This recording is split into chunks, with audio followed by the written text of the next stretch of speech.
Idzie się fajnie pochillować, nie?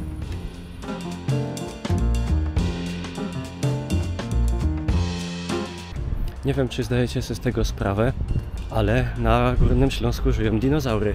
Księża Góra w Radzionkowie, gdzie, nie uwierzycie, ale jest prawdziwy diżonaur. Trzeba być cicho, bo on śpi w letargu. Pokażę wam, słuchajcie, jeden budynek w sprawie w samym centrum Bytomia, no na odmianę, który jeszcze przed chwilą nie był zbyt piękny. Mianowicie Supersam, a w 70 latach największy dom towarowy w mieście. Ponoć w latach 70 80 ludzie przyjeżdżali tutaj kupić jakieś fajne buty albo inne rzeczy, nawet z Będzina. Ale już od dłuższego czasu większość tego była nieużytkowana, no i myślałem, że to w sumie zostanie zbulone, bo co innego z tym zrobić. A okazało się jednak, że ktoś to kupił i remontuje całą elewację i będzie to zaadaptowane na jakieś nowe cele. To nie jest oczywiście pierwszy duży dom handlowy w Bytomiu, bo taki żeśmy mieli już od końca XIX wieku do właśnie lat 70. Wielki dom handlowy firmy Woolworth, albo jak miejscowi mówili Wolwort albo Wolwort, czyli firma pochodzenia amerykańskiego. W sumie niedawno taki sklep otwarł się na nowo w Bytomiu, przy ulicy Chorzowskiej. A ten stary znajdował się przy dzisiejszym placu Kościuszki, dawnym bulwarze, czyli tam z przodu. Pokażę wam gdzie.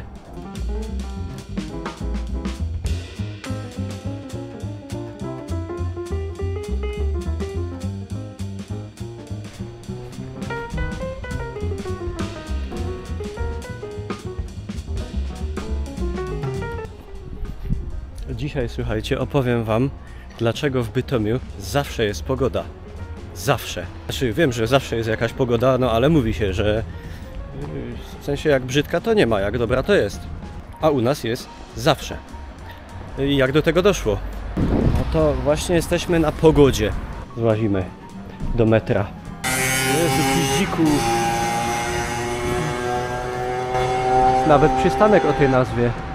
To jest taki rejon w obrębie tutaj ulicy Chorzowskiej, Siemianowickiej. No ale powiecie, czemu pogoda? Czyżby zawsze była tutaj piękna pogoda? Nie. Tu w tym miejscu, gdzie stoją te wciśnięte jak pięść w dupę fantastyczne kloce, znajdowała się kiedyś restauracja pana Oskara Pogody. W zasadzie to Gasthaus zum Schwarzen Adler pod Czarnym Orłem. I jakoś w pamięci mieszkańców, pomimo przesiedleń, wysiedleń, wyjazdów i tak dalej, zachowała się i utrzymała ta nazwa Pogoda. Tu w tym rejonie się zachowało jeszcze dużo fajnej takiej zabudowy, chociaż często no, w stanie już dość słabym. No tutaj widzimy, że już są dość mocno popękane, pozapadane stropy. Byle nie skończyło jak kamienica na Piekarskiej. Dobra, tam nie włażę. Są jeszcze fajne pamiątki historii. Proszę bardzo. Gisze Kampfbahn, czyli arena, stadion Giszego. I jedyna w swoim rodzaju kładka, o której był nawet program w telewizji. Jest elegancka, tylko problem jest taki, że nie idzie na nią z tego poziomu wejść.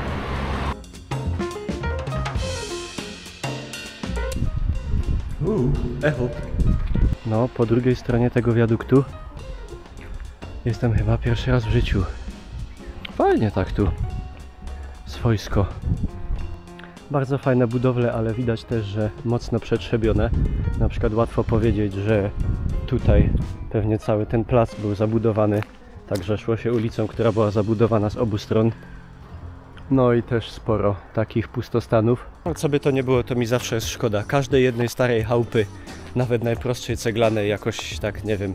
Ja bym to wszystko ratował najchętniej, żeby to było z tych starych budowli jak najwięcej tego zachowane. No, ale wiadomo, że tak się niestety nie da. Tu też tak to wygląda mocno specyficznie. Widać, że ta chałupa miała sąsiadów i z jednej strony i z drugiej, tylko to już wszystko jest wyburzone i została taka sobie ona jedna stać, a jest normalnie zamieszkała, mieszkają tam ludzie. Udało się.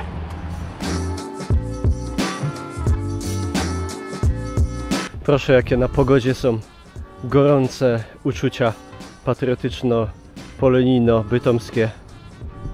A tu na Musialika w Rozbarku jest serio ciekawa zabudowa, bo pomimo, że w większości jest taka no, wielkomiejska, jakieś kamienice, familoki i tak dalej, to tu jest dużo jeszcze takich prostych chałup, widzicie, jednopiętrowych.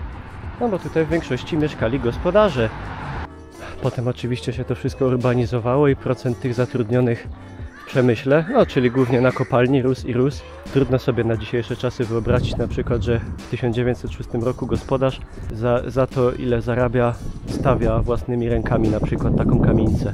Że to jest bardzo ciekawe miejsce i widzicie, pomimo tych wyburzeń, szkód górniczych i tak dalej, jeszcze dużo się tutaj tego zachowało.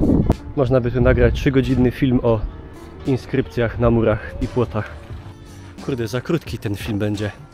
Zaś nie zarobię nawet tego pierwszego miliona. Coś tu trzeba doświrować jeszcze. Opowiem wam kawał. Słuchajcie, przychodzi hop do lekarza się obadać. Zrobił tam wszystkie badania no i lekarz do niego mówi: no bardzo mi przykro, ale ma pan HIV. A on na to: patrz pan, że własnym dzieciom nie można ufać. Dobra, to idziemy jeszcze na główkę skoczyć do wody. O!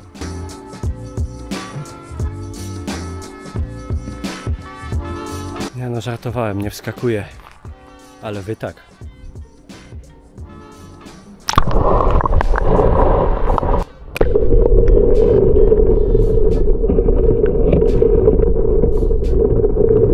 No to jesteście czyści przynajmniej.